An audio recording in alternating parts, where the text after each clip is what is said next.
Барлықтарыңызға сәлем достар. Сіздермен бірге бүгіннің Айназ және де бүгін мен өзімнің қандай өнерлі қыз екенімді көрсететін боламын.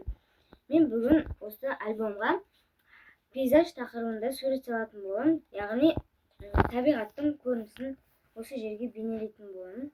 Ал ендеше кеттік. Алды. Те, қалайсың? Маған да үйретші.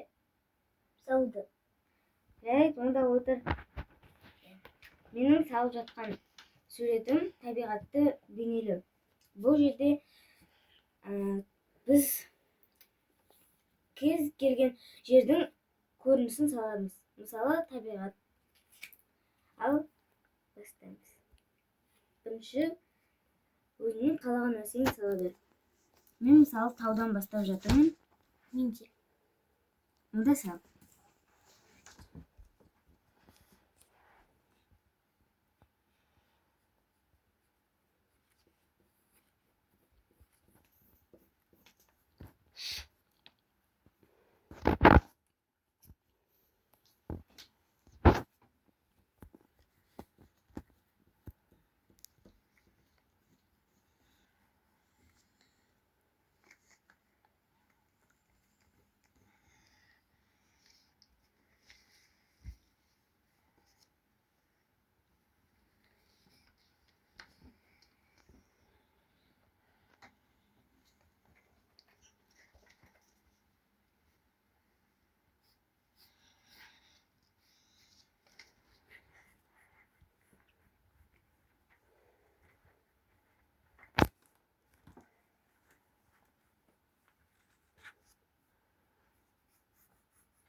Достар, және де сурет салған кезде әрине қателіктер болады, ал бірақ оған мән бермейміз.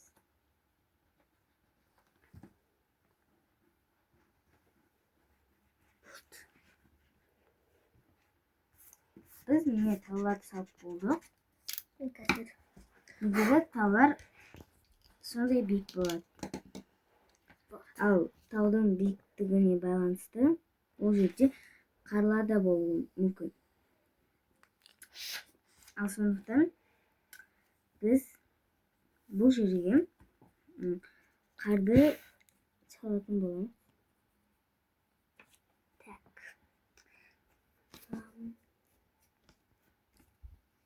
Мықты бастап кетті.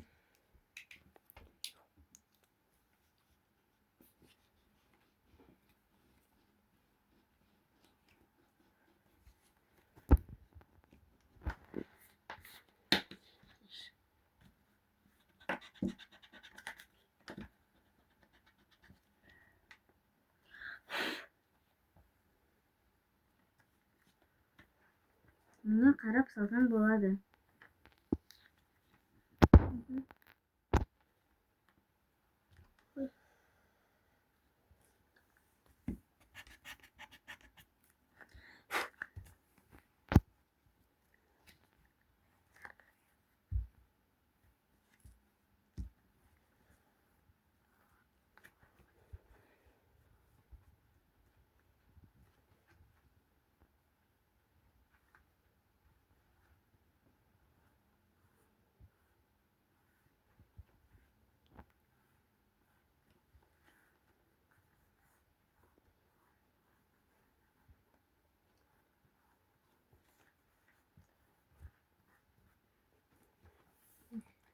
Бұдан кейін біз жолдарды салып аламыз.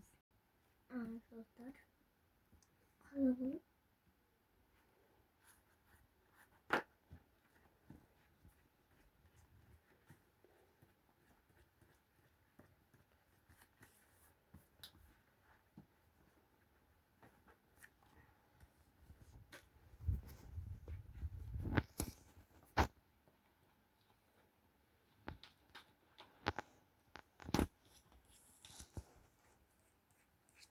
Ал екінші керек, үшінші керекте біз күнді бейнелей салатын боламыз. Күн әрине домалақ болады. Сондықтан оны көп адамдар сала алмайды. Бірақ та тумал арқылы бізге салып шығару керек.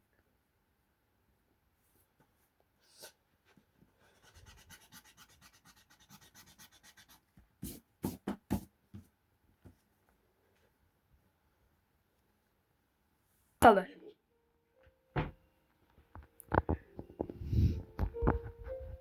Ал достар, мінекей біздің боятын сәтіміз келді. Міне бұл менікі. Достар, біз енді бастап үйреніп жатқан соң мен суретке қатысқаныма 3 жыл болған. Мен бұның барлығын басынан бастап үйретіп жатырмын. Міне осындай. Енді қазір біз бұны боятын боламыз. Ал мен карандашпен. Ал бізде бірінші артық фоннан бастау керек.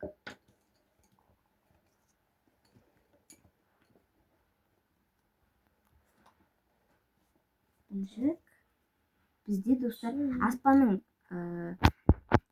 цветі жоқ болған соң біз жабық көк пен ақты қосатын боламыз. Сол кезде бізде аспанның түсі шығатын болады.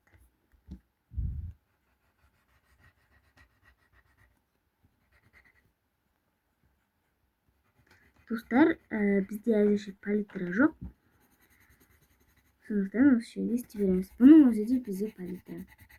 Айтпақшы достар, менің өнерім сурет қана емес, яғни өте көп өнерім бар. Достар, мен араластырып жатырмын. Енді бізде шығып келе жатыр. Түсіміз, аспанның түсі. Мінекей біздің түсіміз дайын болды. Ал енді бұны бояп тексеріп көрейік. Мінекей.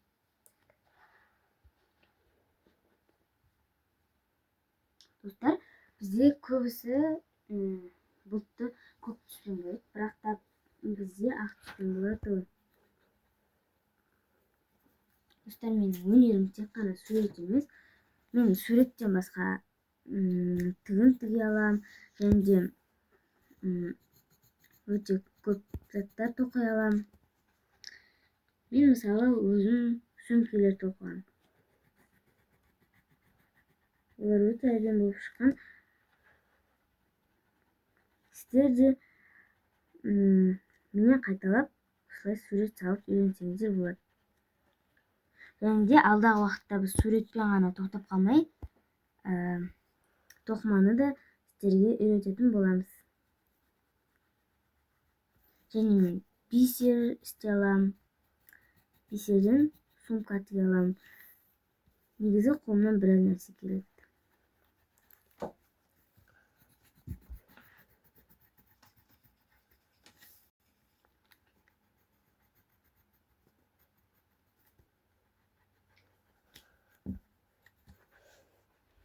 Достар, мен негізі бұдан да қиын суреттер сала аламын. Бірақ та мен бұны жеңілінен бастап жатырмын сіздерге үйрету үшін. Ал пейзаждың ережесін айтып кететін болсақ, пейзаж дегеніміз бұл табиғаттың бейнелейтін көркем жанр деп айтылады. Алда бізде қиындары да бар, портрет деген сияқты. Оларды мен сіздерге салып үйрететін боламын.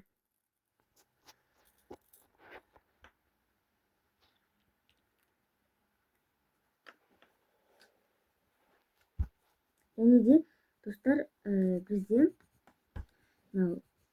заттарды бояған кезде бір-бірінің үстіне түсіп кетпеу керек. Және бояйтын кезде суды көп қосып жіберуге болмайды. Өйткені суретімізге дақ қалдырып жіберуі мүмкін. Мысалы, қос суды алып болғаннан кейін мынау кисточканы бір жеріне істеп, оны бүйтіп алып бояй бересіздер.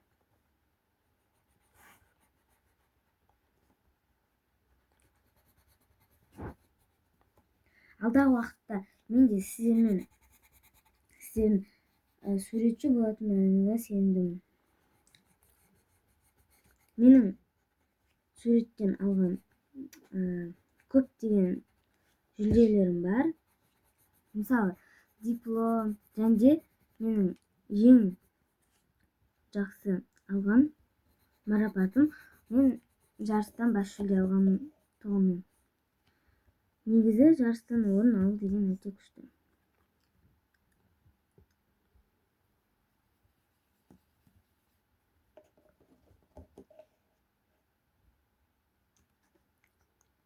Адам bir орунда катып кала берсе, ол ар дайым солоно кала берет, сол калпында.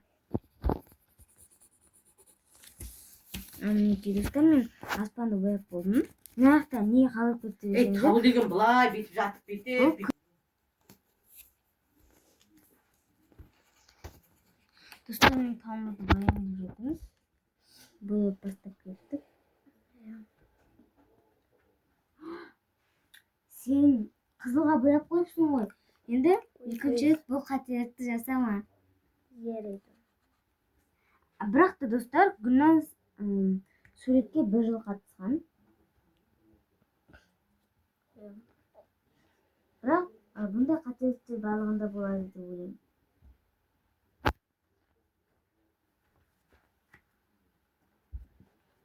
Ал эми достор, биз сиздерге азыр баардыгынын болгон саатын түшүрөтүн болобуз. Ал достор, міне мен салып болдум. Энди достор, мен жолун бояп үлгермедим. Ушундай сурет болуп чыкты.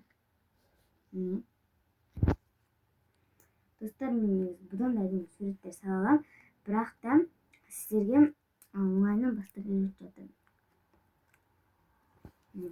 Энди достор, мен өзүмдүн туындыларымды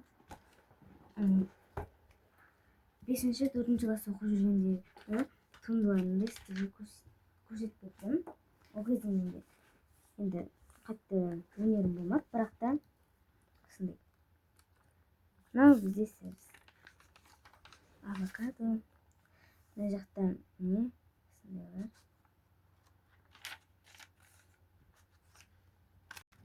Енді достар, бұл бет бүгіне ұнады.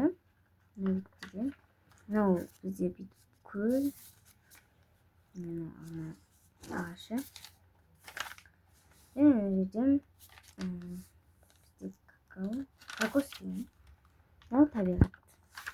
Бұл жаққа мен әлі көп суреттер салмаған. Мына жақта да аз суреттер. Бұны өзім ойланып отырып салғам. Мына жерде бізде лимон және чизкейк дегенде торт. Бізде лимонад пен кофе. Бұл жерде түстерін әдемі келтірген. Ал достар, бүгінге бізде осы.